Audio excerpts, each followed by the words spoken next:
नमस्कार। आ, आज मैं आप लोगों को एक मिनट थोड़ा मास्क निकालता हूँ।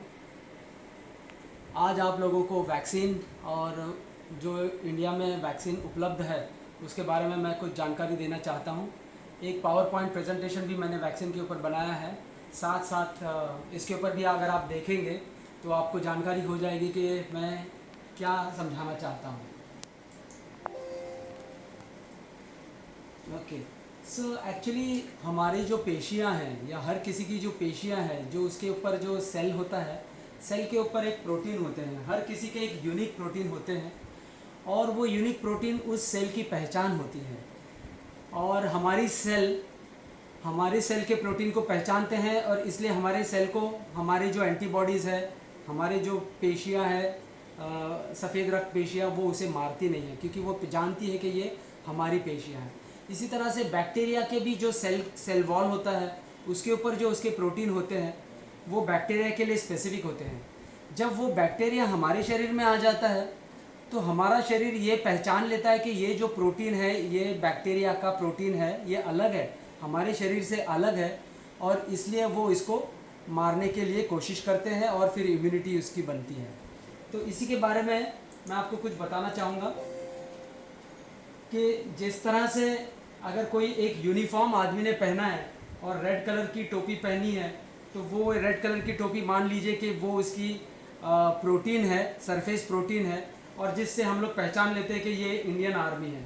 लेकिन अगर कोई दूसरा आदमी दूसरा यूनिफॉर्म में आ जाए, दूसरा कैप पहन के, तो हम लोग तुरंत पहचान सकते हैं कि ये हमारे आर्मी का नहीं है या ये दूसरा आदमी है, ये घुसपैठिया है, और फिर इसको दबोच कर इसको पकड़ के इसके ऊपर प्रक्रिया की जाती है। इसी तरह से अपने शरीर में बाहर से आया हुआ कोई भी जंतु हो, चाहे बैक्टीरिया हो, वायरस हो, फंगस हो, उसके ऊपर जो उसके सरफेस प्रोटीन होते हैं वो अलग होते हैं, जिसे एंटीजन कहते हैं। और इस एंटीजन वो बाहर के होने के नाते शरीर इसे पहचानता कि ये बाहर के है और इसके ऊपर एंटीबॉडीज़ बनाता है, या उसके पास ऐसे पेशियाँ भेजते हैं जो पेशियाँ उसे खा के उसे मार देते हैं।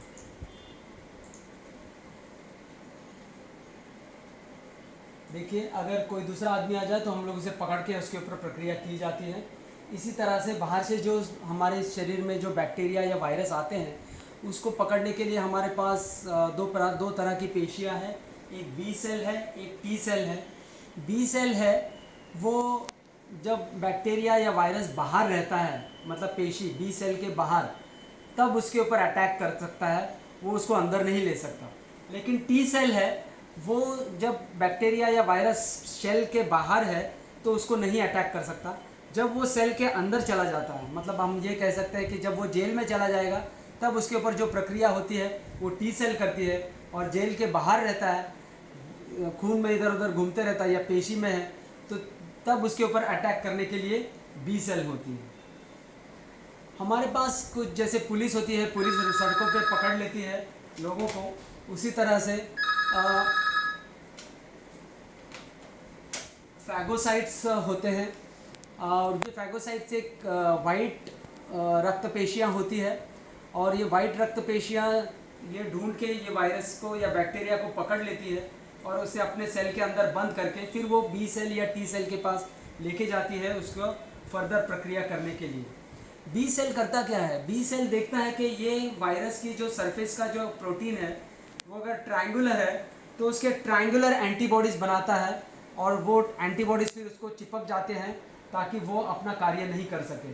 अगर ये गोल है तो गोल एंटीबॉडीज़ बनाई जाती है, अगर वो किसी और प्रकार की है तो उसी के अनुरूप एंटीबॉडीज़ बनाई जाती है। लेकिन जब नई कोई बैक्टीरिया आ जाता है जिसके कि एंटीबॉडीज़ नहीं बने हुए हैं, तो ये बैक्टीरिया या ये वायरस फिर अपने शरीर में फैलता है और इस तरह से हमारे शरीर में बीमारी होती है। तो टी सेल जो है, जैसे मैंने कहा कि वो बाहर वाले सेल को नहीं पकड़ सकता, तो उसको प्राइम करने के लिए कुछ मैक्रोफेजेस होते हैं, वो बैक्टीरिया को अंदर लेते हैं और उसकी प्रोटीन्स को इस लायक बनाते हैं कि वो टी सेल के अंदर चला जाए, जेल के अंदर चला जाए, और एक बार अंदर जाने के बाद फिर टी सेल उसको मारने का काम करती है। तो हमारे पास कुछ डेंड्राइटिक सेल्स हैं जो सफ़ेद रक्त पेशी हैं, वो वायरस को लेते हैं अंदर और बी सेल के पास लेके जाते हैं। कुछ मैक्रोफेजेस है वो भी इसको पकड़ के या तो डाइजेस्ट कर देते हैं या मार देते हैं, या उसको टी सेल के बी सेल के पास लेके जाते हैं और बी सेल उसके एंटीबॉडीज़ बना के उसके ऊपर चिपक जाता है ताकि वो बैक्टीरिया अपने सेल के अंदर प्रवेश ना कर पाए। और बहुत सारे टी सेल्स हैं और वो क्या क्या काम करते हैं वो मैंने ये इसलिए बताई है, इतनी बिजी स्लाइड है कि वो बहुत सारे इंटरल्यूकिन्स बनाते हैं और वो उस बैक्टीरिया को मारने के लिए अपने अपने काम करते हैं। वो मैं इसलिए बता रहा हूँ कि कोविड वायरस जो चल रहा है। हेलो, हाँ सर, ठीक सर, मैं देखता हूँ सर, जी मैं देखता हूँ सर। ये जो कोविड वायरस के अंदर ब्लड के अंदर लंग्स के अंदर जो पानी भर जाता है वो इन प्रक्रियाओं की वजह से है, तो ये जानने की ज़रूरत नहीं है। अब हम आते हैं कोरोना वायरस के ऊपर। कोरोना वायरस के भी ऊपर भी जैसे मैंने कहा कि उसके प्रोटीन होते हैं, सरफेस के प्रोटीन, ये उसके अंदर का जीनोम है और ये उसके सरफेस प्रोटीन है। ये सरफेस प्रोटीन हमारे सेल के प्रोटीन्स भी होते हैं, ये सरफेस प्रोटीन पे चिपक के फिर अपने शरीर में जाता है। लेकिन हमारे शरीर में अगर ACE2 रिसेप्टर और TMPRSS2 रिसेप्टर अगर नहीं है तो वायरस अंदर जा नहीं सकता। इसलिए कुछ जो छोटे बच्चे रहते हैं जिनमें ये रिसेप्टर्स डेवलप नहीं हुए हैं, या कुछ लेडीज़ हैं जिनमें ये रिसेप्टर्स डेवलप नहीं हुए हैं, उनको ये कोरोना वायरस अंदर उनके जा नहीं सकता, तो उनको कोरोना वायरस होता नहीं। लेकिन ज़्यादातर ये ACE रिसेप्टर्स और TMPRSS2 रिसेप्टर ये नाक के अंदर की जो पेशियाँ होती है वहाँ, मुंह के अंदर की जो पेशियाँ होती है वहाँ, और लंग्स के अंदर जो पेशियाँ होती है वहाँ ज़्यादा मात्रा में होते हैं। और इसीलिए ये वायरस जब हम लोग सांस लेते हैं तो ये नाक की पेशियों में ये ACE इनहिबिटर्स, ACE2 और TMPRSS जो रिसेप्टर्स है वो ज़्यादा मात्रा में होने के कारण वायरस उस पर चिपक के अपने शरीर के अंदर घुस जाता है और इस तरह से हमें वायरस की बीमारी होती है। और इसीलिए नाक और मुंह को बंद करना या ढक लेना वो बहुत ज़रूरी है। मास्क लगाना इसीलिए भी बहुत ज़रूरी है कि वो वायरस हमारे नाक और मुंह के अंदर ना जाए। अगर हमारे शरीर पे वायरस चला जाए तो यहाँ से वो अंदर नहीं जा सकता, क्योंकि हमारे शरीर के स्किन के सेल्स के ऊपर ये ACE2 और ये TMPRSS रिसेप्टर्स होते नहीं हैं, इसलिए शरीर से अंदर नहीं जा सकता। अगर वो लीवर के ऊपर भी गिर जाए तो लीवर से अंदर नहीं जा सकता, क्योंकि उसके ऊपर ये नहीं होते हैं। तो ये रिसेप्टर जहाँ जहाँ होते हैं वहीं से अंदर वायरस जा सकता है, और ज़्यादातर उसकी जो संख्या है वो नाक और मुंह के अंदर और लंग्स के अंदर ही होती है। इसलिए ये वायरस लंग्स और मुंह और नाक की तरफ से अपने शरीर में जाता है। इसमें ये बताने की कोशिश की है कि जिसके पास ये ACE2 इनहिबिटर्स है, रिसेप्टर्स है, इसको वायरस पकड़ के पूरा सेल के अंदर अपने शरीर में चला जाता है और फिर अपने अंदर का जो जीनोम है वो बाहर निकालता है। लेकिन जिसके पास ACE2 और TMPRSS दोनों हैं तो वो वहीं पे वायरस गल के उसका जीनोम है, जो DNA है या RNA है, जो उसके जीनोम है वो बाहर निकलते हैं। ये अपने न्यूक्लियस में जाके ये वापस डुप्लीकेट बनाते हैं और एक वायरस अपने पेशी में जाने के बाद हज़ारों वायरस की पेशियाँ एक सेल से बनाता है और फलस्वरूप ये सेल बड़ा हो जाता है, वो वायरस से भर जाता है और फिर बर्स्ट होके मर जाता है। और ये एक सेल में से हज़ारों वायरसेस फिर दूसरी जगह चली जाते हैं, वो दूसरे पेशी को अटैक करते हैं और इस तरह से बीमारी बढ़ती जाती है। लेकिन अगर एंटीबॉडीज़ बनते हैं तो आप देखिए एंटीबॉडीज़ उसके सरफेस प्रोटीन पे चिपक गए हैं तो वो ये ACE इनहिबिटर्स और TMPRSS और ACE2 रिसेप्टर्स को चिपक नहीं सकते और वायरस अंदर नहीं जा सकता। तो इसलिए अपने बॉडी में ये एंटीबॉडीज़ बनना बहुत ज़रूरी है। तो एंटीबॉडीज़ बनने के लिए या तो ये नॉर्मल हमें वायरस का बीमारी होना चाहिए, और हमें अगर वायरस की बीमारी ना होते हुए हमें एंटीबॉडीज़ बनाना है तो वैक्सीन्स बनाते हैं। तो वैक्सीन्स करते क्या है, वैक्सीन्स एंटीबॉडीज़ को बनाते हैं ताकि आपके शरीर में ऑलरेडी एंटीबॉडीज़ हो, तो अगर वायरस आ जाए तो वो एंटीबॉडीज़ उसको अपने शरीर में प्रवेश करने से रोकेंगे। देखिए ये वायरस है और ये इसके प्रोटीन्स हैं, और इसको अगर एंटीबॉडीज़ चिपक जाते हैं तो ये वायरस फिर अपने शरीर में जा नहीं सकता। नॉर्मली कितना समय लगता है एंटीबॉडीज़ बनने में अपने शरीर में, वो मैंने बताने की कोशिश की है। ये जो लाल है ये ये एंटीबॉडीज़ है, ये तुरंत बढ़ते हैं। जैसे वायरस आ जाए तो IgM एंटीबॉडीज़ बनते हैं, लेकिन लंबे समय तक एंटीबॉडीज़ बनने वाली IgE की प्रक्रिया होती है, उसको अगर आप देखेंगे 21 दिन लगते, 3 हफ्ते या 3.5 हफ्ते लगते हैं वायरस एक बार होने के बाद 3 हफ्ते के बाद आपके पास एंटीबॉडीज़ आती है, तो 3 हफ्ते तक आपकी बीमारी आपको चल सकती है या आप ज़्यादा सीरियस भी हो सकते हैं। लेकिन 3 हफ्ते जैसे हो जाते हैं, आपकी एंटीबॉडीज़ इतनी ज़्यादा हो जाती है कि वो वायरस को मार देती है। लेकिन एक बार वायरस आपके बॉडी में चला जाए और दोबारा आपको वायरस हो जाए, फिर एंटीबॉडीज़ बनने के लिए 21 दिन नहीं लगते, सिर्फ 15 दिन में बन जाते हैं। तो मतलब 2 ही हफ्ते में आपके पास इतनी एंटीबॉडीज़ आ जाती है कि आप जल्दी ठीक हो जाते हैं। और इसीलिए जब वैक्सीन दिया जाता है तो 10-12 दिन में ही इतनी एंटीबॉडीज़ बन जाती है कि आप बच सकते हैं। और इसीलिए वैक्सीन लेना बहुत ज़रूरी है। और मैं आप सभी लोगों से गुजारिश करूँगा, जो भारत में 2 प्रकार के वैक्सीन्स उपलब्ध है उसका ज़रूर इस्तेमाल कीजिए। तो हमारे पास जो वैक्सीन्स हैं, कई तरह के वैक्सीन्स होते हैं। लाइव एटीन्यूएटेड होते हैं, मतलब ज़िंदा वायरसेस। एटीन्यूएटेड मतलब उसको कमज़ोर किए ताकि वो डुप्लिकेट ना हो, वो कुछ प्रक्रिया से उसमें उसको डुप्लिकेट करने की उसकी काबिलियत निकल जाती है। ऐसे ज़िंदा वायरस भी शरीर के अंदर वैक्सीन के द्वारा दिए जाते हैं। कुछ वायरसेस हैं वो इनएक्टिवेट किए जाते हैं या किल किए जाते हैं, मतलब कि मार दिए जाते हैं, ताकि वो में मरा हुआ वायरस फिर अपने शरीर में भेज दिया जाता है ताकि उसके प्रोटीन्स उसके ऊपर है और उसके ऊपर एंटीबॉडीज़ बन सके। और बहुत तरह के वैक्सीन है, हमारे पास उसका समय नहीं है बात करने के लिए। फाइन। तो जैसे कि लाइव आप पूछेंगे कि ऐसे कौन से वायरसेस है या वैक्सीन है जो ज़िंदा इसमें दिए जाते हैं लेकिन एटीन्यूएटेड है, मतलब वो कमज़ोर किए गए। तो मीज़ल्स, मम्स और ट्यूबरकुलोसिस के जो वैक्सीन है वो लाइव वैक्सीन है, मतलब ज़िंदा वायरस है, लेकिन वो वायरस अपने बॉडी में डिसीज़ नहीं पैदा करता या वो उसकी पैदावार ज़्यादा नहीं हो सकती, लेकिन इसकी वजह से इम्यूनिटी बढ़ती है। किल्ड वैक्सीन कौन से? हेपेटाइटिस ए और इन्फ्लुएंजा है, बहुत सारे दूसरे भी हैं, तो मैंने खाली लाइव एटीन्यूएटेड और इनएक्टिव कौन से है वो बताए हैं आपको। अब लाइव एटीन्यूएटेड का मतलब क्या होता है, मतलब ज़िंदा वायरस को आप कैसे इसको कमज़ोर किया जाता है। तो ज़िंदा वायरस को उसको कल्चर मीडिया में इतने रिपीटेटिवली इसको ग्रोथ किया जाता है और उसकी जो जीन होती है जो उसको रेप्लिकेट करती है, वो जीन उसकी कमज़ोर की जाती है, निकाल दी जाती है, जिसकी वजह से वो डिसीज़ नहीं पैदा कर सकता। ऐसे वायरस को फिर उसको वैक्सीन बना के फिर शरीर में छोड़ा जाता है। और किल्ड वैक्सीन को उसको केमिकल में डाल के उस वायरस की केमिकल में डालने की वजह से वो मर जाता है, लेकिन उसके सरफेस प्रोटीन जो है वो बरकरार रहते हैं। और ऐसे मरे हुए वायरस को अगर शरीर के अंदर डाल दें तो वो उस प्रोटीन जो है उसके अगेंस्ट एंटीबॉडीज़ बनाई जाती है, अपनी शरीर बनाता है, और इस तरह से हमारी इम्यूनिटी अच्छी हो जाती है। फिर टॉक्सॉइड्स भी है। अब भारत में ये जो वैक्सीन रेगुलेटरी बॉडीज़ ने इसकी परमिशन दी है और 16 जनवरी 2021 को भारत में पहली बार ये वैक्सीनेशन लॉन्च किया गया। और पहली बार तो हेल्थ केयर वर्कर को दिया है, उसके बाद फ्रंटलाइन वर्कर्स को दिया है, उसके बाद में जिनको कोमॉर्बिड डिसीज़ है, ब्लड प्रेशर है, डायबिटीज़ है, दूसरी बीमारियां हैं, उनको दिया जा रहा है। और समय के साथ साथ सभी के लिए ये उपलब्ध किया जाएगा। हमारे पास 2 वैक्सीन हैं, एक है कोवैक्सीन है और एक है कोविशील्ड वैक्सीन। मैं थोड़ा कोवैक्सीन के बारे में बताना चाहूँगा। ये भी इंडिया में बनाया गया है और भारत बायोटेक ने इसे बनाया है और नेशनल इंस्टीट्यूट ऑफ वायरोलॉजी के संगनमत से इसको बनाया गया है।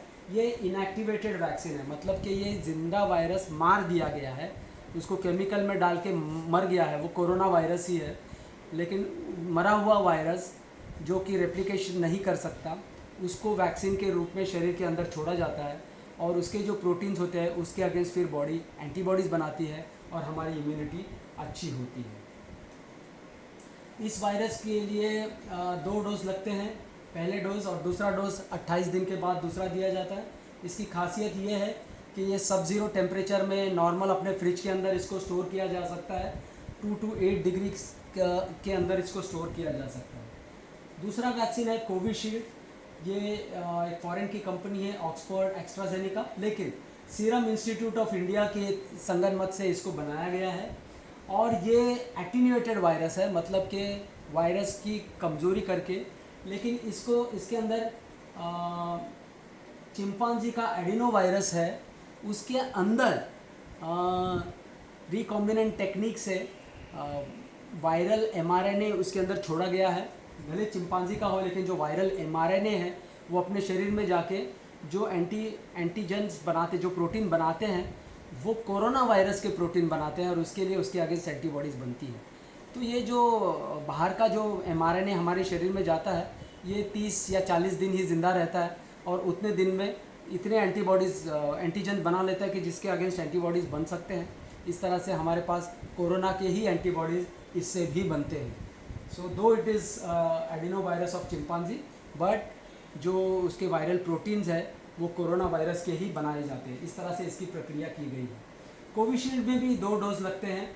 एक डोज, पहले डोज, इसको थोड़ा दूसरा डोज के लिए थोड़ा लंबा समय है, 8 हफ्ते से लेकर 12 हफ्ते तक के बाद में भी इसका सेकेंड डोज ले सकते हैं। इसको भी कोवैक्सीन की तरह 2 से 8 डिग्री सेंटीग्रेड के अंदर स्टोर किया जाता है और बहुत ही सेफ़ है। तो नॉर्मल इसमें फिर कुछ अन्य देशों में अलग अलग वैक्सीन बनाए गए हैं और इसकी कॉस्ट मैंने यहाँ पे बताई है। जैसे कुछ वायरल वेक्टर्स है जो कि 4 पाउंड $4 तक का है। एक मॉडर्ना कंपनी है, अमेरिका के 2 वैक्सीन है, RNA वायरसेस है। इसकी कॉस्ट देखिए बहुत ज़्यादा है, 33 पाउंड्स $33 और $20 है। कुछ जो हमें रशिया ने बनाया है वायरल वेक्टर का है, उसकी भी लगभग 10 की है। सो एक्चुअली वैक्सीन करता क्या है उसके बारे में मैं आपको बताऊंगा कि जैसे वैक्सीन हमारे शरीर में डिलीवर हो गया, वो वैक्सीन वायरस अंदर जाने के बाद जो हमारी एंटीजन प्रेजेंटिंग सेल है, मतलब WBCs है, सब सफ़ेद रक्त पेशियाँ, वो इसको पकड़ के T सेल के पास लेके जाती है। T सेल के 2 भाग बनते हैं। फिर एक B सेल है जो कि एंटीबॉडीज़ बनाता है। वो B सेल बहुत सारे एंटीबॉडीज़ बनाता है 21 दिन में और फिर वो वायरस को मार देता है। ये तो मरा हुआ ही वायरस है लेकिन बहुत सारे एंटीबॉडीज़ उसमें बनाए जाते हैं। और दूसरा है T सेल एक्टिवेट होके वो जो मरे हुए सेल्स के अंदर जो डेड वायरसेस के टिश्यूज़ है उसको खा के क्लीन किया जाता है। प्लस ये दोनों की मेमोरी बनती है। तो ये मेमोरी सेल ये काम करती है कि दूसरी बार अगर हो जाए तो ये 21 दिन का प्रोसेस नहीं होता है, ये 10 दिन के अंदर ही वापस इतना प्रक्रिया वापस चालू कर देती है।